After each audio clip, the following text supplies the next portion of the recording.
राधे राधे, जय श्री कृष्णा। मैं सीमा सिंह, बड़ों को चरण स्पर्श, छोटों को प्यार और बराबर वालों को नमस्कार करती हूँ। आज मैं आपको ज्येष्ठ मास की अमावस्या की एक पौराणिक कहानी सुनाने जा रही हूँ।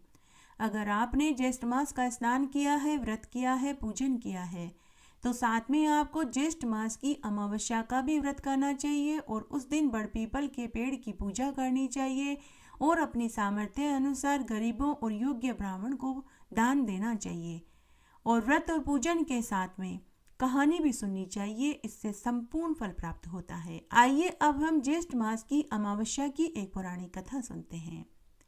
एक बार बहुत छोटा सा गांव था।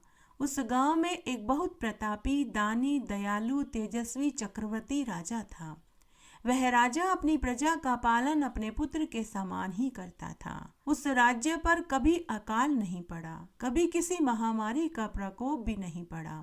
राजा आए दिन अपनी प्रजा की खुशहाली के लिए यज्ञ, हवन, पूजा पाठ करवाता रहता था। आए दिन योग्य ब्राह्मणों, पंडितों, महात्माओं को सम्मान करता था और गरीबों और निसहायों को अन्न, वस्त्र, रुपया दान किया करता था।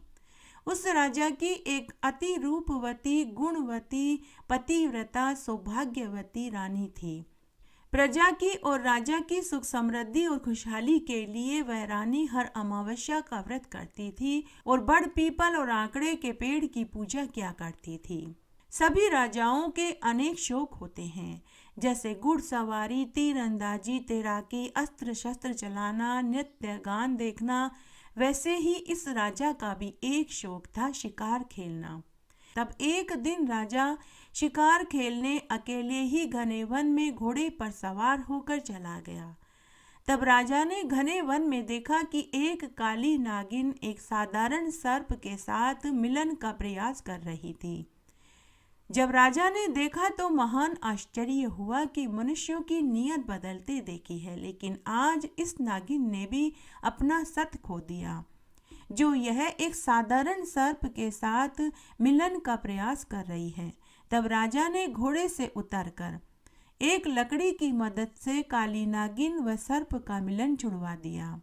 उसके बाद राजा अकेला ही शिकार खेलने के लिए वन में चला गया। उधर काली नागिन का मिलन होते होते रह गया तो वह क्रोधित हो गई।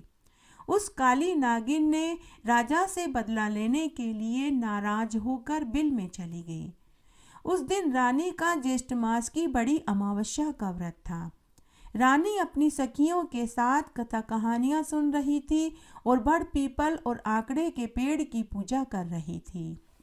वहीं पर रानी ने देखा कि एक काला नाग था। उस पेड़ में एक काला नाग रहता था।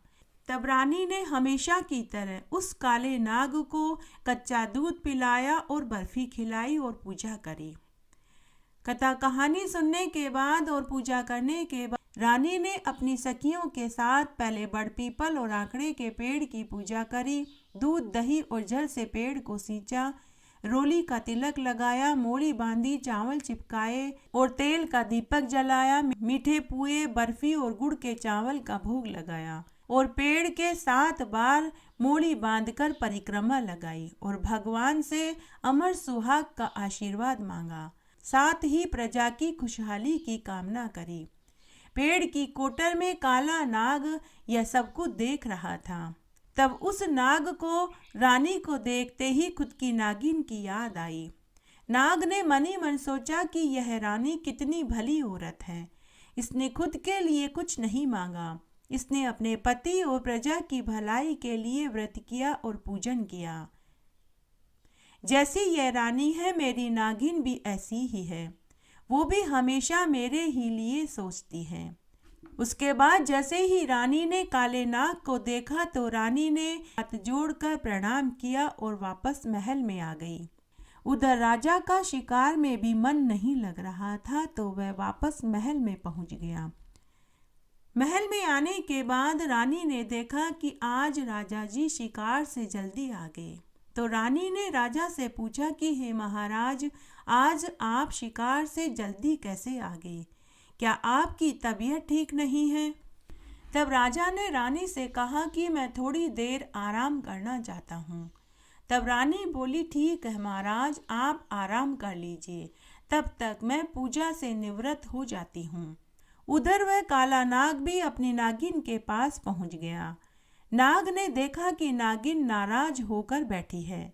नाग ने नागिन से उसकी नाराजगी का कारण पूछा तो नागिन ने झूठी कहानी नाग को सुनाई कि हे सर्प देवता, आज इस नगर के राजा ने मुझे लकड़ी से बहुत मारा, मेरा सारा अंग दर्द कर रहा है।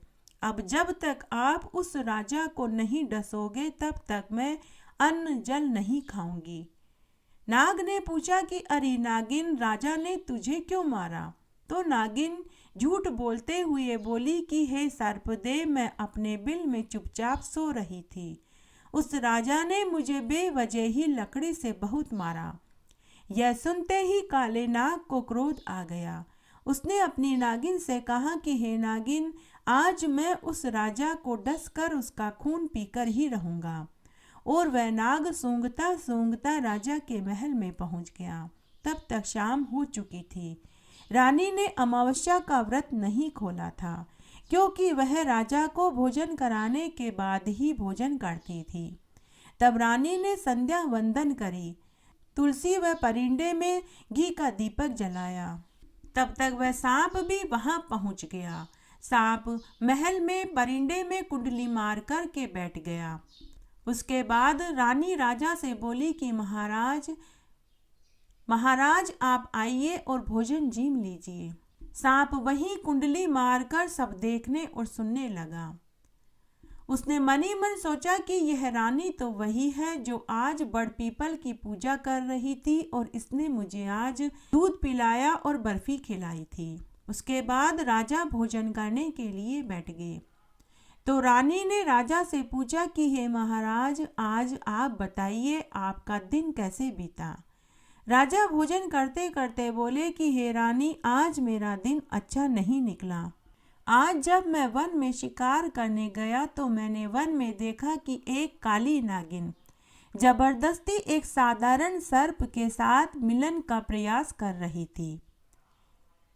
तब मैंने एक लकड़ी की सहायता से उन दोनों का मिलन होने से रोक दिया। हे रानी, यह कैसा कलयुग आ गया है। मैंने इंसानों की नीयत बदलते देखी है, लेकिन जीव जानवरों पशु पक्षियों की कभी नहीं देखी। इंसानों ने तो अपना सत खो डाला, लेकिन आज मैंने एक नागिन को भी सत खोते हुए देखा। तभी रोटी बनाने वाली बीच में ही बोली कि हे रानी माँ, हे महाराज, अब वह नागिन आपसे बदला लेगी।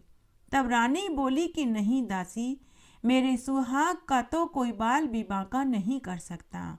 मैं हर अमावस्या का व्रत करती हूँ और बड़ पीपल व आंकड़े के पेड़ की पूजा करती हूँ। मेरे पति की रक्षा तो भगवान स्वयं करते हैं। मेरे पति की रक्षा तो भगवान करेंगे। परिंदे में कुंडली मार कर बैठा सर्प यह सब कुछ सुन और देख रहा था। उसने मन ही मन सोचा कि अगर आज मैं इस राजा को डस लेता तो घोर अनर्थ हो जाता। यह राजा रानी तो भले इंसान निकले, मेरी ही नागिन कपटी, धूर्त व शैतान और पापिन है। तभी नाग वहां से अंतर्ध्यान होकर नागिन के पास पहुंच गया। नागिन ने जैसे ही अपने नाग को देखा तो वह नाग को चाटने के लिए नाग के पास पहुंची। तो नाग ने क्रोधित होकर फुक्कार भरी। नागिन डर कर 12 हाथ पीछे चली गई। तब नाग ने कहा कि अरे दुष्ट, कुलटा, कपटी, पापिन, तूने मुझे झूठी कहानी सुनाई। अरे उस राजा ने अगर तुझे मार भी दिया होता तो धरती पर से पाप कम हो जाता। हे दुष्टा, मैं तुझे पिशाचनी होने का शाप देता हूँ। जा, तू पिशाचनी हो जा।